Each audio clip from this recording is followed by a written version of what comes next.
Marwadi university మంచి భవిష్యత్తు కోసం తెలుగు విద్యార్థులు ఇష్టపడే యూనివర్సిటీ. కాల్ 9059052378 9059052379.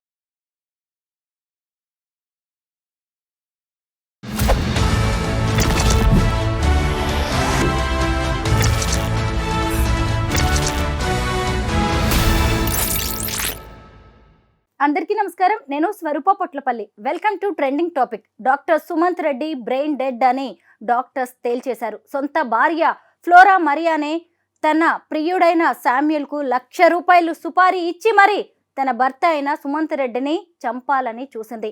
ఆమె కోరుకున్నట్టే భర్త ప్రాణాలు పోయాయి. ప్రస్తుతం నాతో పాటు సోషల్ యాక్టివిస్ట్ కృష్ణకుమారి గారు ఉన్నారు. ఆవిడతో మాట్లాడి ఈ కేసుకు సంబంధించి అనేక విషయాలు తెలుసుకుందాం. మేడం నమస్తే. నమస్తే. చూశారు కదా, సుమంత్ రెడ్డి కేసుని వారం రోజులుగా ఎవరి నోట విన్నా కానీ అతని విషయమే వినిపిస్తోంది. చూడండి, ఆయన చేసిన తప్పేంటి అంటే భార్యను ప్రాణంగా ప్రేమించడమే అతను చేసిన నేరమా, ఆమె తప్పుదారిలో నడుస్తుందని తెలిసి కూడా పద్ధతి మార్చుకో అంటూ ఆయన చెప్పడమే ఆయన చేసిన తప్పంటారా? అలాగ కాదు, అసలు మానవ సంబంధాల్లోనే ఈ మధ్యకాలంలో ఈ సంబంధం అవసరం లేదు అనుకుంటే చాలా నిర్దాక్షిణ్యంగా పక్కకి వెళ్ళిపోయేవాళ్ళు కొంతమంది. నిర్లజ్జగా ఇలా ప్రాణాలు తీయటానికి కూడా వెనకాడని మనుషులు. అసలు ఒక భయము, ఒక వెర్రపు, ఒక అసలు చట్టానికి కళ్ళు ఉంటాయి అనే ఒక ఆలోచన, ఇవేమి అసలు ఆలోచన శక్తి నశించిపోయిందంటే మీరు ఇంకా ఆశ్చర్యపోవక్కర్లా. ఇవాళ ఒక్క క్షణం స్థిమితంగా కూర్చొని మన గురించి మనం ఆలోచించుకునే ఇది పోయింది. ఇంతకుముందు మనల్ని ఎవరైనా డిస్టర్బ్ చేసేవాళ్ళు అంటే కనుక మనుషులు మాత్రమే డిస్టర్బ్ చేసేవాళ్ళు. ఇవాళ అంటే నేను అదే డిస్టర్బెన్స్ అని కూడా అనను. మనం ఏదైనా ఒక ఆలోచిస్తూ ఉన్నాం అనుకోండి, ఓ మనిషి వచ్చి పలకరించేవాళ్ళు. ఇప్పుడేమవుతుంది, ఒక యంత్రం మనని పలకరిస్తుంది ప్రతి క్షణం వదలకుండా. కర్ణుడికి కవచ కుండలాలు ఎట్లా ఉన్నాయో అలా మనుషులకి సెల్ ఫోన్లు. నేను ఎందుకు పదే పదే సెల్ ఫోన్ అంటున్నానంటే, సెల్ ఫోన్ చేస్తున్నంత దారుణం ఇంకేది చేయలేదేమో ఇప్పుడు ప్రస్తుతం ఉన్న పరిస్థితుల్లో. ఈ ఫోను మోగుతుంది. నేను గమనిస్తూ ఉంటా, ఎక్కడెక్కడ ఫోనుని ఆపాలి అనే దాని విషయంలో మనుషులకి అసలు ఇంగిత జ్ఞానమే లేకుండా పోతుంది. ఒక మీటింగ్కి వెళ్తాం, మనతో పాటు చాలామంది వస్తారు పని పాటలు వదులుకొని. మీటింగ్ హాల్లో మన ఫోన్ మోగుతుంటుంది. ఒక గుడికి వెళ్తాం, ఫోన్ మోగుతుంటుంది. ఒక సినిమాకి వెళ్తాం, ఫోన్ మోగుతుంటుంది. అలాగే ఒక ఏం చెప్పాలి, ఏదైనా ఒక పెళ్ళికి వెళ్తాం, మోగుతూనే ఉంటుంది. ఇట్లా అసలు ఫోన్ ఒక సర్వాంతర్యామి అయిపోయింది. ఎందుకు నేను ఫోన్ గురించి ఇంత డిస్టర్బ్ చేస్తుంది అని మాట్లాడాలని అనుకుంటున్నానంటే, ఇప్పుడు ఏ వ్యక్తి ప్రపంచంలో పర్ఫెక్ట్ కాదు. తెలివితేటల విషయంలో కానీ, డబ్బులు సంపాదించే విషయంలో కానీ, మంచి మనస్తత్వం కలిగి ఉండే విషయంలో కానీ, తప్పొప్పులు చేయకుండా ఉండే విషయంలో కానీ, ఏ విషయంలోనూ మనిషి పర్ఫెక్ట్ ఎవరు ఉండరు. కానీ మనల్ని పర్ఫెక్ట్ చేసేది ఏది అంటే మన ఆలోచనే మన పర్ఫెక్ట్ చేస్తుంది. ఇప్పుడు వివేకానందుడు ఒక మాట చెప్తారు, ప్రతిరోజు ఒక 10 నిమిషాలు నీతో నువ్వు మాట్లాడుకో, నీలోనే ఒక అద్భుతమైన వ్యక్తి కనిపిస్తాడు అని. అంటే 10 నిమిషాలు నీలోకి నీకు చూసుకో అంటే అర్థం ఏంటి అంటే, నువ్వేం చేస్తున్నావో నీ మనసు నీకు చెప్తుంటుంది. నేను వారిస్తున్నాను, నువ్వు వినట్లేదు. నేను చెప్తూనే ఉన్నా నీకు, నువ్వు వినట్లేదు అని పదే పదే ఒక 4 రోజులు వరుసగా చెప్పింది అనుకోండి మన మనసు మనతో మనం మాట్లాడుకున్నాం అనుకోండి, మనం ఏది చేయొచ్చు ఏది చేయకూడదు అనేది మనకు అర్థమవుతుంది. ఈ విషయంలో మనుషులు వాళ్ళతో వాళ్ళు ఉండటము, వాళ్ళతో వాళ్ళు మాట్లాడుకోవటము, వాళ్ళని వాళ్ళు ప్రశ్నించుకోవటము, వాళ్ళని వాళ్ళు ఆ, వాళ్ళతో వాళ్ళు సంతోషంగా ఉండటం మానేసి చాలా రోజులు అయిపోయింది మనుషులు. ఎందుకు ఈ మార్పు ఎందుకు వచ్చింది అని చూస్తే గనక ఆర్థిక సంబంధాలు ఎక్కువైపోయినాయి. మానవ సంబంధాలన్నీ ఆర్థిక సంబంధాలే అని అప్పుడు ఎప్పుడో 150 ఏళ్ల క్రితం కార్ల్ మార్క్స్ అంటే అందరూ బొగ్గలు నొక్కున్నారు. అట్లా అంటారా? ఆర్థిక సంబంధాలన్నీ మానవ సంబంధాలన్నీ ఆర్థిక సంబంధాలు ఎలా అవుతాయి? ప్రేమ ఉంటుంది, వాత్సల్యం ఉంటుంది, అది ఉంటుంది, ఇది ఉంటుంది, ఇది ఉంటుంది, అది ఉంటుంది అని చాలా అన్నారు. ఇప్పుడేమో అన్ని వివాహేతర సంబంధాలు అన్ని వివాహేతర సంబంధాలనే కాదు, వివాహేతర సంబంధాలన్నీ కూడా ఆర్థిక సంబంధాలే అనడానికి కూడా లేదు.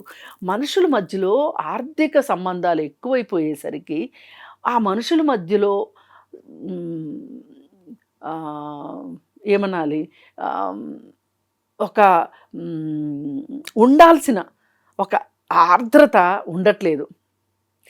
అంటే మనకెవరో చెప్పక్కర్లా, స్వచ్ఛందంగా మనకి మనము మన కోసం ఉన్నదెవరు, మనం ఎవరి కోసం ఉండాలి అనే తత్వం పోతుంది.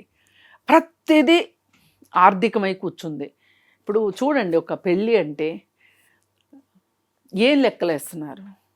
ఈ అమ్మాయిని నేను పెళ్లి చేసుకుంటే నాకు కట్నం ఎంత వస్తుంది అని భర్త, నేను ఇంత కట్నం ఇస్తున్నాను కాబట్టి నా భర్త ఎంత సంపాదిస్తాడు అని ఈ పెళ్లి చేసుకోబోయే అమ్మాయి ఆలోచించడంతో వీళ్ళ జీవితం మొదలవుతుంది.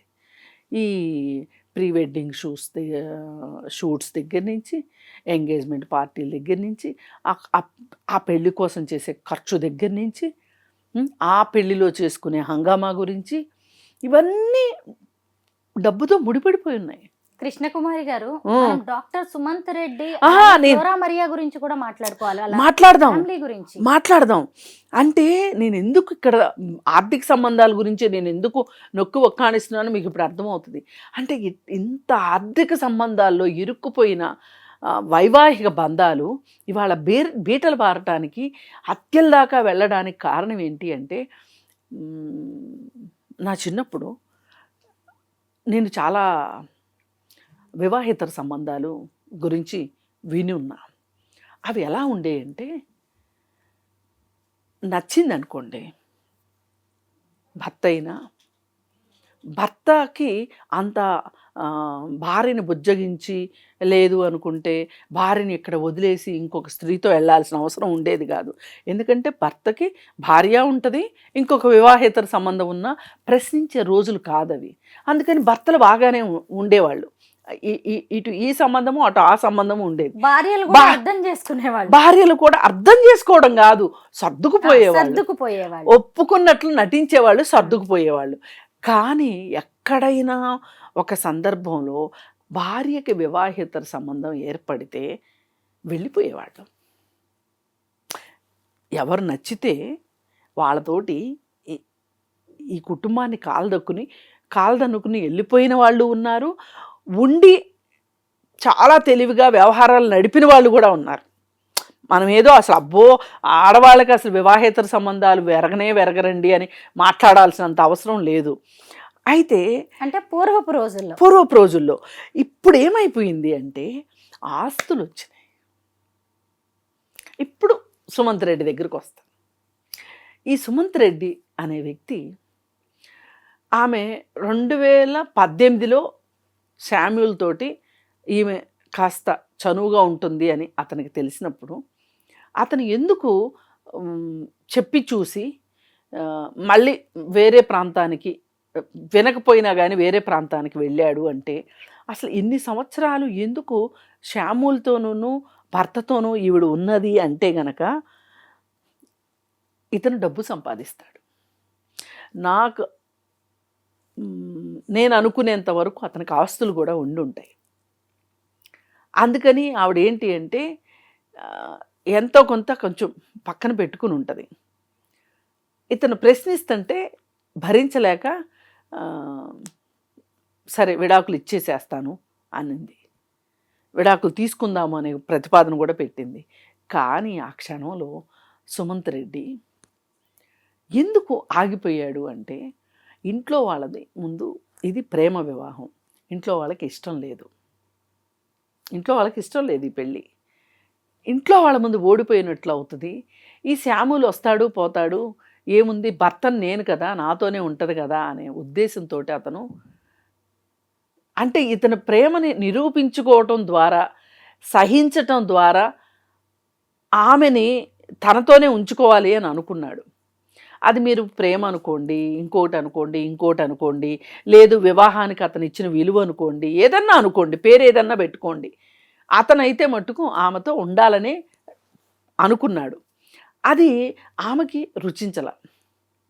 రుచించక బహుశా నాకు ఇంకొక క్లారిటీ వస్తుంది, ఇంకొక వారం రోజుల్లోనో 10 రోజుల్లోనో, ఏవో ఆస్తులు ఆవిడ పేరు మీద కూడా కొనే ఉంటాడు అతను. డాక్టర్ కదా, ప్రాక్టీస్ చేస్తున్నాడు, డబ్బులు వస్తాయి, కొని ఉంటాడు. ఆవిడ ధైర్యం ఏంటి, నా పేరుతో ఆస్తులు ఉన్నాయి, నాకేంటి అనే ఒక ఉద్దేశం కూడా ఉంటుంది. చాలామంది చేసేది ఇవాళ భారతదేశంలో పెళ్ళిళ్ళు చేసుకొని అమెరికా వెళ్ళి, అమెరికాలో గ్రీన్ కార్డ్ రాగానే భర్తలను వదిలించుకుంటున్న భార్యలు కూడా ఉన్నారంటే మీరు ఆశ్చర్యపోరు అనుకుంటున్నాను. ఉంటున్నారు. దానికి పద్ధతి ఉంది, డివోర్స్ తీసుకోవచ్చు, పంచాయతీలు పెట్టుకోవచ్చు, ఈ చంపడాలు ఏంటండి? కాదండి, ఇప్పుడు మీరు మనిషిని చంపిన వరకే చూస్తున్నారు. ఇప్పుడు ఒక భార్య పెళ్ళి తర్వాత అమెరికా వెళ్ళి అక్కడ ఎంఎస్ చదివించి, ఎంఎస్ అయిపోయిన తర్వాత ఇంక నువ్వు నాకు అక్కర్లేదు, నీతో నాకు పని అయిపోయింది అని ఆ భర్తను వదిలించుకోవాలని చూసినప్పుడు ఆ భర్త మనసు ఎంత గాయపడుతుంది. అది చావు కాదా, అది మనస్తాపం కాదా? చావు మాత్రమే కాదండి మనుషులకి చిత్రవద కావటానికి, బతికుండి కూడా బాగానే చూపిస్తున్నారు. ఆడవాళ్ళకి మగవాళ్ళు, మగవాళ్ళకి ఆడవాళ్ళు. ఇవాళ ఎవరూ తక్కువ తినట్లేదు. కాకపోతే మనం చూస్తున్న ప్రపంచం వేరు. ఇంకా అట్టడుగు ప్రపంచం భర్తల చేతుల్లో దెబ్బలు తింటూ, భర్తలకు సేవలు చేస్తూ, భర్తలు ఏం చేసినా భరించే ఒక స్త్రీలోకం కూడా మన భారతదేశంలో ఉంది. అది ఓ పక్కన అది అలాగే ఉంది. వాళ్ళలో ఏమీ ఎదుగు బొదుగు లేకోకుండా వాళ్ళు అలాగే ఉంటున్నారు. కానీ ఎటు తిరిగి ఒక మధ్యతరగతి ఉంది చూసారా, ఈ చదువుల వల్ల కావచ్చు, లేకపోతే విపరీతంగా ఆస్తులు విలువలు పెరగటం వల్ల కావచ్చు, ఒక నయా ఏమనాలి, నియో రిచ్ పీపుల్ ఎక్కువయ్యారు ఇవాళ. ఈ నియో రిచ్ పీపుల్కి ఆడవాళ్ళు వాళ్ళకి తెలిసిందే జ్ఞానము, వాళ్ళు అనుకున్నదే కరెక్టు అనే ఒక మనస్తత్వం వచ్చేస్తుంది. అబ్బాయిల్లో కూడా ఉంటుంది అది మనస్తత్వం. ఈ మనస్తత్వం చెక్ చేసుకోవడానికి నేను ఇందాక అందుకే సెల్ ఫోన్ గురించి అంత ఉపోద్ఘాతం ఇచ్చింది. అసలు మనిషి మారాలి అంటే ఒక మనిషి కాస్త ఒక 10 నిమిషాలు, ఒక పావు గంట రోజు కాసేపు ఒక చోట కూర్చొని ఒక ఓన్ స్పేస్లో ఆలోచించుకోవాలి. నేను నిన్నేం చేశాను, నిన్న చేసిన దాని వల్ల నాకు నష్టమా లాభమా, పోనీ నాకు కాదు నా కుటుంబ సభ్యులకి నష్టమా లాభమా, సరే ఇలా జరిగింది కదా అనుకోకుండా చేశాను, లేకపోతే ఒక ఆవేశంలో చేశాను, ఒక తమాయించుకోలేని ఇష్టంతో చేశాను, కానీ ఇది ఈరోజు ఉండొద్దు అని ఒక ఆలోచన ఉండట్లే. మగవాళ్ళకి ఉండట్లే, ఆడవాళ్ళకి ఉండట్లే. ఇప్పుడు ప్రతిరోజు ఏదో ఒక మూల భార్యని చంపిన భర్తల గురించి మనం వింటూనే ఉన్నాం. రోజుకి 10 వస్తే 10 రోజులకి ఒకటి వస్తుంది, భార్య చంపిన స్టోరీ వస్తుంది. కానీ ప్రపంచం కూడా భూతద్దం పెట్టి చూసేది ఎక్కడ? ఈ భార్య చంపిన భర్త గురించి ఉన్న ఆవేదన, ఆర్తి అంటే ఏమైపోద్దంటే ఆడవాళ్ళకి జరగడం సర్వసాధారణం. ఒక స్త్రీ చేతిలో భర్త చనిపోవడమా? ఎందుకు కాదనుకోలేకపోయాడు ఈ భార్యని? పైగా ఇంకా కొంతమంది అసలు ఆ డాక్టర్ ఏంటి, ఎంత అందంగా ఉన్నాడు, ఎంత బాగున్నాడు, ఎంత చక్కగా ఉన్నాడు, ఎంత మంచి వృత్తిలో ఉన్నాడు, ఈమెంటి ఇలా ఉంది, అసలు వీళ్ళిద్దరికి ఎక్కడా, అసలు ఆమెకంత అసలు ఆ డాక్టర్తో ఉండే అర్హత ఉందా అనే ఆలోచించే పరిస్థితిలో మనం ఉంటే, మరి అతను ఏ కళ్ళతో ఆమెను చూశాడో, ఎందుకు ఆమెను అంత ఇదిగా ఇష్టపడ్డాడో, లేకపోతే ఎవరి దగ్గర తాను నలుగురిలో మాట్లాడుకునే వ్యక్తిగా అవ్వటం ఇష్టం లేక కూడా జీవితాలు గడిపేస్తుంటారు కొంతమంది. ఒంటరిగా ఉండటం ఇష్టం లేక కొంతమంది, ఒంటరిగా ఉంటే చుట్టూ మాట్లాడుకునే మనుషుల కోసం కొంతమంది, ఇలా రకరకాలు ఉంటారు. ఈ భార్యాభర్తల బంధం అనేది భార్యాభర్తల్లో ఇమ్మీడియట్గా ఈ భర్త ఇంత చేతగాని వాడా అనేస్తారు. అదే భర్తకు వివాహేతర బంధం ఉంటే నువ్వెంత చేతగాని దానివి కాకపోతే నీ భర్త అలా వెళ్ళాడు అని తొందరగా భార్యని అనరు, వాడు విలాస పురుషుడు అంటారు. కానీ భార్య అలా చేసింది అంటే మన సమాజం ఏం ఆలోచిస్తుందంటే భర్త భార్యని కంట్రోల్లో పెట్టాలి అని. ఈ కంట్రోల్లో పెట్టాలి అనే ఒక ఉద్దేశం ఏదైతే ఉంటుందో అది కొంతమంది ఆడవాళ్ళకి అది నచ్చదు. ధిక్కారం అన్నమాట. ఈ ధిక్కారం ఉండటం తప్పులేదు. ఇప్పుడు మనం బ్రిటిష్ వాళ్ళ మీద ధిక్కార స్వరాన్ని చూపించాం. ఎందుకు చూపించాం? ఒక పెద్ద ఆశయం, ఒక లక్ష్యం ఉంది ధిక్కారానికి కూడా. దాన్ని ఎవరైనా ఇష్టపడతారు, గౌరవిస్తారు, నెత్తిన పెట్టుకుని ఊరేగుతారు. కానీ ఈ ధిక్కారాన్ని సొంత తల్లిదండ్రులు కూడా ఒప్పుకోరు. ఈ ధిక్కారం కరెక్ట్ కాదు. ఈ ధిక్కారం వల్ల ఈరోజు నువ్వు వెళ్ళి జైల్లో కూర్చున్నావు, నీకు సహకరించిన వాళ్ళు కూర్చున్నారు జైల్లో వెళ్ళి. ఎంతమంది అసలు ఈమె ఫ్రెండ్గా అనబడే శామ్యూల్కి తెలిసిన ఏఆర్ కానిస్టేబుల్కి శామ్యూల్ ఏం చెప్తాడు? 50,000 ఇస్తాను, నీకు తర్వాత ఇల్లు కట్టించి పెడతాను. అంతా అయిపోయాక ఇల్లు కట్టిస్తాడో సమాధి కట్టిస్తాడో ఎవరికి తెలుసు. ఇప్పుడు సమాధి అయ్యింది చివరికి. వాడికి భార్య పిల్లలు ఉండుంటారా? ఉద్యోగం పోద్దా ఇమ్మీడియట్గా? ఇప్పుడు భార్య పిల్లలు రోడ్డున పడతారా? ఈ శ్యాములు అనేవాడికి భార్య పిల్లలు ఉన్నట్లేరు. ఆడి జైల్లో కూర్చున్నా ఒకటి, ఇంట్లో కూర్చున్నా ఒకటి, అది వేరే విషయం. ఈ ఏఆర్ కానిస్టేబుల్ సంగతి ఏంటి? నీకు మంచి ఉద్యోగం ఉంది, గవర్నమెంట్ ఉద్యోగం ఉంది, నీకేం పోయే కాలం? నీకు ఇల్లు కావాలా? ఇలాంటి దరిద్ర పనికి అందరూ కలిసి వెళ్ళారు. ఇప్పుడు అతని సమాధి మీద వీళ్ళు ఇల్లు కట్టుకుంటారు. ఎంత దారుణం! ఒక డాక్టర్ని కోల్పోవడం అంటే సమాజం, అతను ఉంటే ఎంతమందికి సేవ చేసేవాడు. మన భారతదేశంలో డాక్టర్ ఎన్ని ప్రాణాలు పోసేవాడు. ఒక దుర్మార్గానికి అతని ప్రాణం బలైపోవటం, ఒక అత్యాశకి, ఒక దురాశకి. వాళ్ళది అత్యాశ దురాశే. ఎందుకంటే ఇప్పుడు నీతో నాకు నచ్చట్లేదు సుమంత్, మనం విడాకులు తీసుకుందామని విడాకులు తీసుకుని ఆమె దారిని ఆమెను బతికితే ఎవరు కాదనరు. సుమంత్ పెళ్లి చేసుకుంటాడో చేసుకోడో ఏమవుతాడో అది వేరే విషయం. కానీ అతనితో ఉండి వేరే అతనితో స్నేహం పెట్టుకుని ఇతని ప్రాణం తీయటం. ఇప్పుడు సంతోషంగా ఉండే హక్కు ప్రతి మనిషికి ఉందండి. At what cost? కృష్ణకుమారి గారు, అసలు ఒక మహిళ, ఒక భార్య ఏం కోరుకుంటుంది? డాక్టర్ సుమంత్ ఎంత అందంగా ఉన్నాడు, డాక్టర్, ఆస్తులు ఉన్నాయి, సామాజికంగా సమాజపరంగా ఎంతో ఎత్తులో ఉన్న వ్యక్తి. అలాంటి వ్యక్తి పైగా ఇటువైపు చూసినప్పుడు ఫ్లోరా మరియాకి హెల్త్ సమస్యలు ఉన్నాయి, పిల్లలు పుట్టట్లేదు. 2018 నుంచి శామ్యూల్ అనే వ్యక్తితో ఆమె క్లోజ్ రిలేషన్ మెయింటైన్ చేస్తుంది. ఇవన్నీ తెలిసి కూడా డాక్టర్ సుమంత్ వరంగల్కి మకాం మార్చాడే తప్ప ఆమెను వదులుకోలేదు. అంటే ఆమెని ఎంత ఇష్టపడ్డాడు అనేది కూడా ఇక్కడే అర్థమవుతుంది. ఆమెకు కూడా ఇప్పుడు తెలుస్తూనే ఉంది, కానీ నేను ఇన్ని తప్పుల మీద తప్పులు చేస్తూనే ఉన్నా ఇతను ఇంకా నన్ను ప్రేమిస్తున్నాడు అనేది ఒక పాజిటివ్ కోణంలో అతన్ని ఎందుకు చూడలేకపోయింది? ఆమె వైపు ఇన్ని మిస్టేక్స్ ఉన్నా కానీ ఎందుకు ఆమె తన జీవితాన్ని అప్పటికైనా సరిదిద్దుకోవాలి అనుకోలేదు? అసలు ఈమె కోరుకున్నదేంటి? అంటే భర్తను చంపేసి ఆయన ఆస్తి కొట్టేయాలనుకుందా? సింపతితో మళ్ళీ శామ్యూల్ని పెళ్లి చేసుకోవాలనుకుందా? ఆమె ఈ కేసుని మనం చూసి అసలు ఒక మహిళ ఏం కోరుకుంటుంది తన జీవితంలో అనేది చెప్పండి.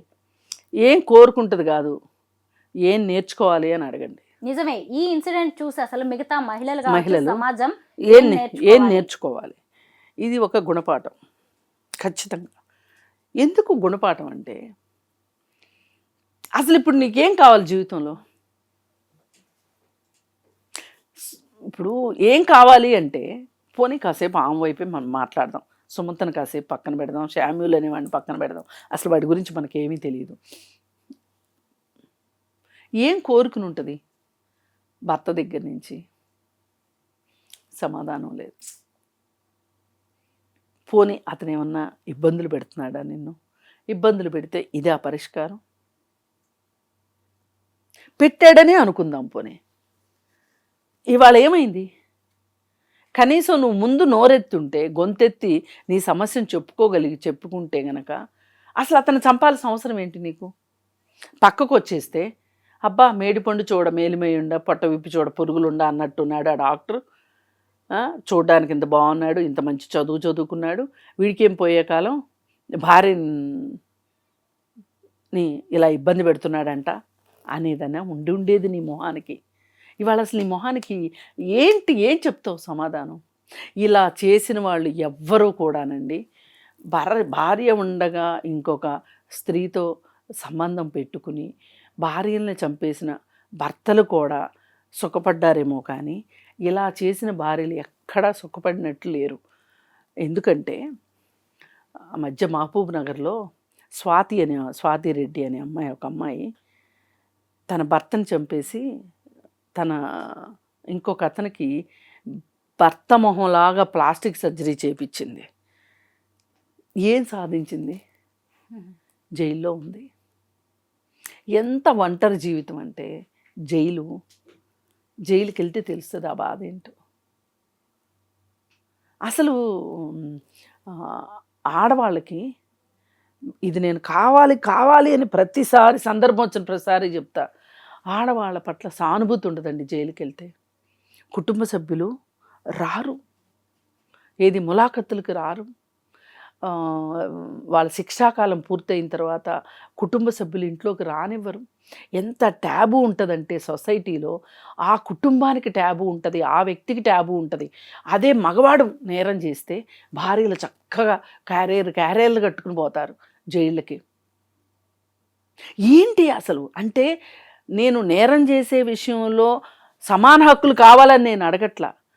నేరాలు మనిషి అనేవాడు నేరం చేస్తాడు, కానీ ఆ నేరాన్ని మీరు మగవాళ్ళని ఏ దృష్టితో చూస్తున్నారో ఆడవాళ్ళని కూడా ఆ దృష్టితో చూడమని నేను అడుగుతున్నా. కానీ ప్రపంచం దానికి ఇంకా సిద్ధం కానప్పుడు ఆడవాళ్ళంగా మనం ఇంకాస్త జాగ్రత్తగా ఉండాల్సిన అవసరం. ఎందుకు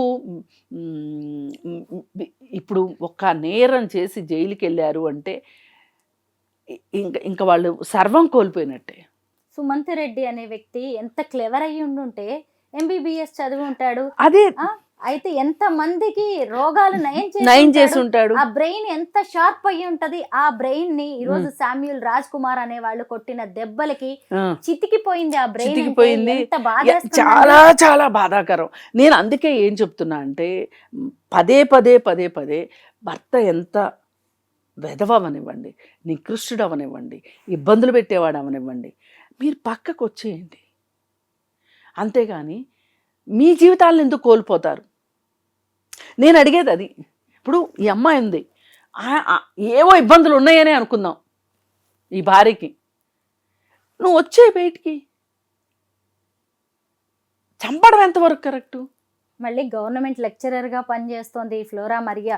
ఇంకొక విషయం, మహబూబాబాద్ లో అయితే ఉషా అనే ఆమె ఇద్దరు పిల్లలకి కూల్ డ్రింక్ లో విషం పెట్టి వాళ్ళిద్దరిని చంపే ప్రయత్నం చేసింది. 4 నెలల క్రితం ఆమె భర్త కూడా అనుమానాస్పదలో చనిపోయాడు. విశాఖ జిల్లాలో ఉన్న సరిత అనే ఆమె తన ప్రియుడితో కలిసి, ఆ ప్రియుడు వచ్చిపోయేది పక్కింటి ఆమె చూసిందని దీపిక అనే ఆమెను చంపడానికి ప్రయత్నించింది. వామ్మో, ఈ ఘటనలన్నీ చూస్తుంటే ఎంత సున్నిత మనస్కులు, ప్రేమకు ప్రతిరూపమైన ఆడవాళ్ళు ఎందుకు ఇంత కఠినాత్ములుగా రాక్షసులుగా మారుతున్నారని భయమేస్తుంది. ఒకవేళ వివాహేతర సంబంధాలు ఎదుటి వ్యక్తిని చూసి వ్యామోహంలోనో మోజులోనో పడ్డారు అనుకోండి, సరే తప్పు జరిగింది, ఒక తప్పును కప్పిపుచ్చుకోవడానికి ఎందుకు ఇన్ని తప్పుల మీద తప్పులు చేస్తున్నారు? దీన్ని వేళ అమాయకత్వం అనాలా, లేదు అంటే మమ్మల్ని ఎవరు పట్టుకోలేరనే అతి తెలివి అనుకోవాలా, లేదంటే మనుషుల్లో ఇలా రాక్షస ప్రవృత్తి పెరిగిపోతుంది అనుకోవాలా? ఒకటండి, తప్పుకి ఒప్పుకి మధ్యలో సన్నని గీతే ఉంటుంది. ఆ గీతలు చెరిగిపోతున్నాయి. ఇప్పుడు మీకు తప్పు అనిపించింది, నాకు ఒప్పు అనిపిస్తుంది. నాకు ఒప్పు అనిపించింది, మీకు తప్పు అనిపిస్తుంది. వాళ్ళని వాళ్ళు సమర్థించుకునేలాగా తయారయ్యారు. వాళ్ళు చేసింది కరెక్టు అనే ఒక మొండి మూర్ఖపు ఆలోచన విధానం ఇవాళ యూత్ అనండి, ఇవాళ మనుషులకి అది ఎక్కువైపోయింది. ఎక్కువ అవ్వటం వల్లనే మేము చేసేది కరెక్టు అని అనుకునే మనస్తత్వం ఉండటం వల్ల జీవితంలో ఏదో కోల్పోయాం, ఏదో నష్టపోయాం. మనం ఏదో జుర్రుకోవాలి, ఏదో దేవేసుకోవాలి. జీవితం ఉన్నది ఒకటే జీవితం. ఈ జీవితంలో మనం నష్టపోయాం, మనం కోల్పోయాం. మనం సాధించాలి అంటే ఇంకా ఇంకా సంతోషంగా ఉండాలి. ఈ ఒక మనిషి సంతోషాన్ని వెదికే ఉద్దేశంలో తప్పులు చేసేస్తున్నాడు. అది తప్పు వేరు, పొరపాటు వేరు, చట్టాన్ని అతిక్రమించటం వేరు. పొరపాటు చేయండి, తప్పు చేయండి, ఓకే, కానీ చట్టాన్ని అతిక్రమించవద్దు.